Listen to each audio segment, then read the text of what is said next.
Alors l'objectif de ces temps-là, hein, c'est de rassembler les agriculteurs pour, d'une part, se rappeler les règles du cahier des charges, se dire, bah voilà, bocage d'avenir et l'engagement dans bocage d'avenir, c'est ça. Et puis c'est aussi de créer des espaces de discussion pour que les agriculteurs puissent échanger entre eux, parce que ça apporte beaucoup aussi ces temps-là, quoi. Il y a le lamier qui est déjà bien utilisé et il y en a le sécateur. On voit bien qu'aujourd'hui, sur certaines haies, c'est utilisable. Donc le but de la journée, c'est une formation collective, mais c'est vous qui en êtes les acteurs, c'est vous qui êtes sur le terrain.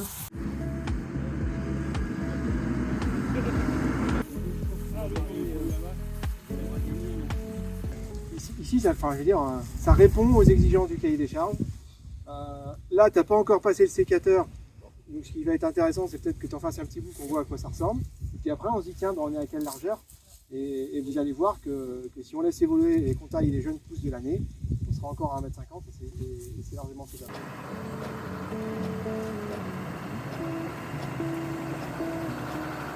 J'ai un buisson, donc côté carrière de la meilleraie, donc ça pousse pas énormément, mais les épines, elles la poussent. Et le lamier a tendance à souffler l'épine, ça fait qu'il passe, mais derrière l'épine Ça reste. remet en place, quoi.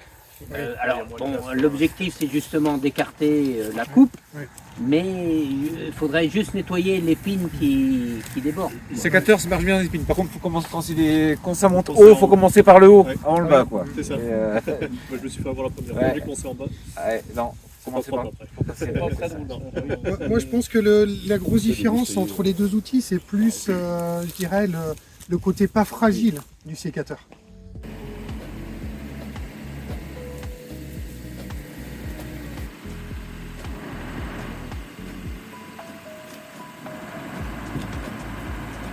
Tu passes une fois par contre.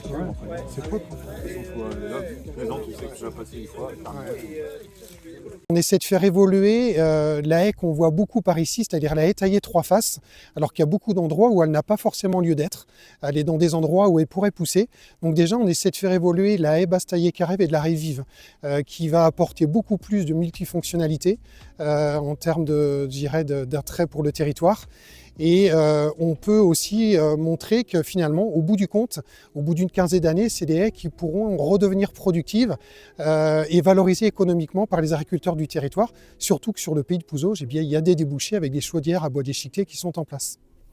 Si un jour on décide, parce qu'on a atteint nos objectifs de linéaire ou d'épaisseur de haie, si on décide de faire tourner pour que d'autres puissent aller vers ça, par contre qu'on puisse, si on sort, donc rester en association, même si on ne touche pas la somme, et être accompagné par les techniciens pour continuer aussi à voir l'avenir et puis arriver vers une production de bois de chauffage dans quelques années. Ouais, c'est éventuellement de voir comment, avec le matériel aussi, à un moment donné, on peut mutualiser aussi en réunissant diverses CUMA pour voir ce qui est possible de faire pour que tout le monde puisse avoir accès du matériel qui convient pour entretenir les haies. Je pense que ça aussi, ça peut être important. Chacun des agriculteurs a son expérience.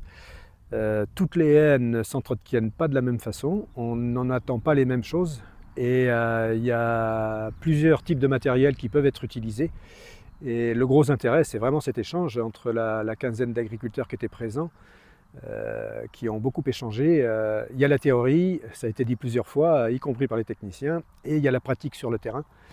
Et vraiment cet échange est très riche parce que le tout c'est de gagner en compétences et quelque part de l'argent qui est donné par les entreprises, qu'il joue pleinement son rôle avec des haies qui vont s'agrandir, qui vont, disons, beaucoup mieux jouer leur rôle environnemental.